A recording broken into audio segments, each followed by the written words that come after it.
नमस्कार साथियों, आपका स्वागत है स्टेनो एनजी के यूट्यूब चैनल में। आज हम ओपी शुक्ला बुक की पेज नंबर 92-93 प्रश्न पत्र 1997 डिक्टेशन की प्रैक्टिस करेंगे। इस डिक्टेशन का समय 10 मिनट का रहेगा, जिसमें पहली गति 80 शब्द प्रति मिनट और दूसरी गति 90 शब्द प्रति मिनट की रहेगी। अब हम डिक्टेशन स्टार्ट करेंगे। 1 2 3 स्टार्ट। कोई माने या न माने, लेकिन सच यही है कि भारत में इस समय जिस तरह का लोकतंत्र चल रहा है, उससे लोग अब बुरी तरह से उब चुके हैं।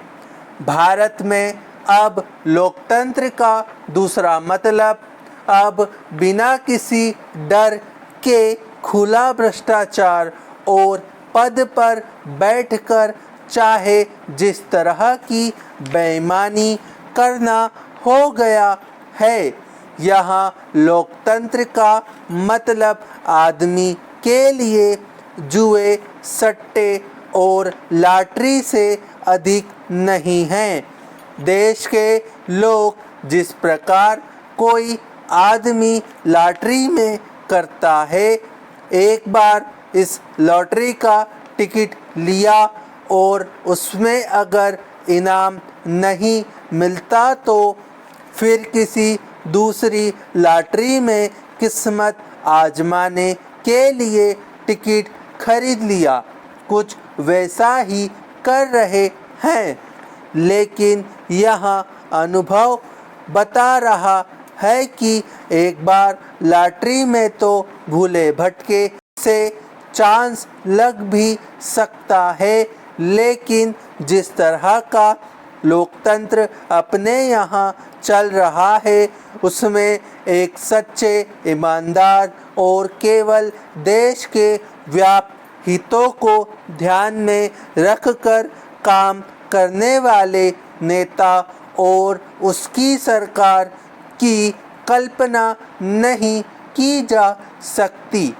भले ही हमारे पितृपुरुषों ने बहुत सोच समझ कर संविधान को बनाया हो और उसमें आज जिस तरह का लोकतंत्र चल रहा है, उसको लोग राज्य ही सबसे श्रेष्ठ विद्या माना हो, लेकिन समय की कसौटी ने बता दिया कि लोकतंत्र के नाम पर भारत में जो ग्रहण लगा है, अर्थात भ्रष्ट, स्वार्थी और नैतिकता से विहीन पद्धति चल रही है, वैसी दुनिया की किसी अन्य शासन व्यवस्था में नहीं है।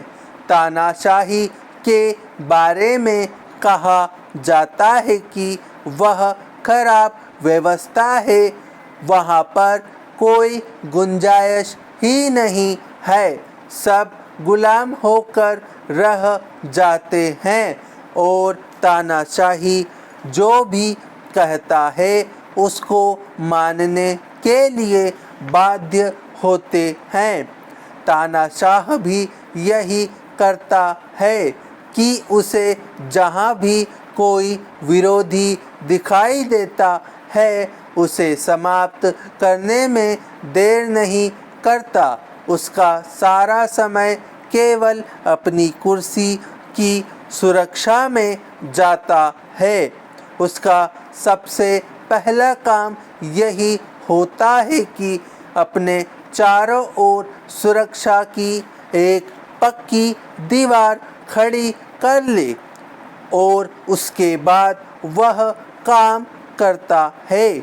भारत में यदि हम अपने यहाँ लोकतंत्र के व्यवहारिक स्वरूप को देखें तो स्पष्ट होगा कि यहाँ पर चुनाव होने के बाद जो भी व्यक्ति केंद्र या राज्यों में सत्ता के शिखर पर आता है, उसका अधिकांश समय केवल इसी में लगा रहता है कि उसकी गद्दी सलामत रहे और उसकी पार्टी में किसी प्रकार का असंतोष नहीं है और कोई उसे चुनौती देने की स्थिति में नहीं हो। अब हम इसी डिक्टेशन को 90 शब्द प्रति मिनट की गति से दोहराएंगे। 1 2 3 स्टार्ट। कोई माने या न माने, लेकिन सच यही है कि भारत में इस समय जिस तरह का लोकतंत्र चल रहा है उससे लोग अब बुरी तरह से ऊब चुके हैं। भारत में अब लोकतंत्र का दूसरा मतलब अब बिना किसी डर के खुला भ्रष्टाचार और पद पर बैठकर चाहे जिस तरह की बेईमानी करना हो गया है। यहाँ लोकतंत्र का मतलब आदमी के लिए जुए, सट्टे और लॉटरी से अधिक नहीं है।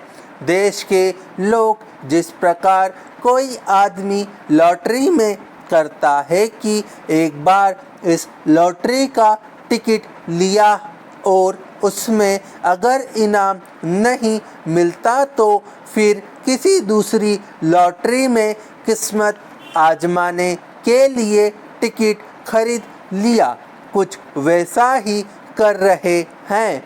लेकिन यहाँ अनुभव बता रहा है कि एक बार लॉटरी में तो भूले भटके से चांस लग भी सकता है, लेकिन जिस तरह का लोकतंत्र अपने यहाँ चल रहा है उसमें एक सच्चे, ईमानदार और केवल देश के व्याप्त हित को ध्यान में रखकर काम करने वाले नेता और उसकी सरकार की कल्पना नहीं की जा सकती।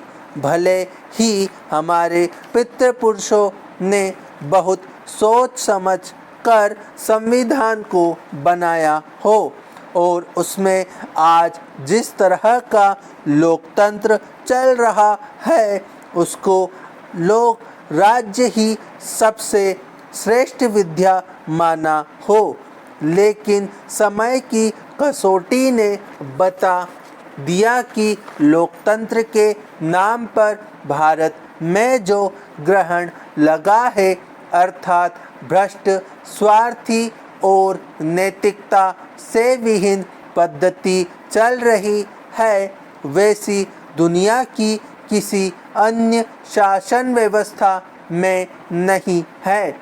तानाशाही के बारे में कहा जाता है कि वह खराब व्यवस्था है, वहाँ पर कोई गुंजाइश ही नहीं है, सब गुलाम होकर रह जाते हैं और तानाशाही जो भी कहता है उसको मानने के लिए बाध्य होते हैं।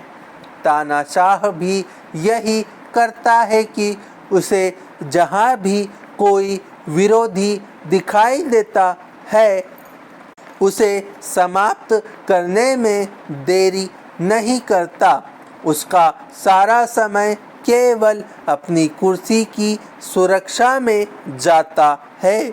उसका सबसे पहला काम यही होता है कि अपने चारों ओर सुरक्षा की एक पक्की दीवार खड़ी कर ले और उसके बाद वह काम करता है।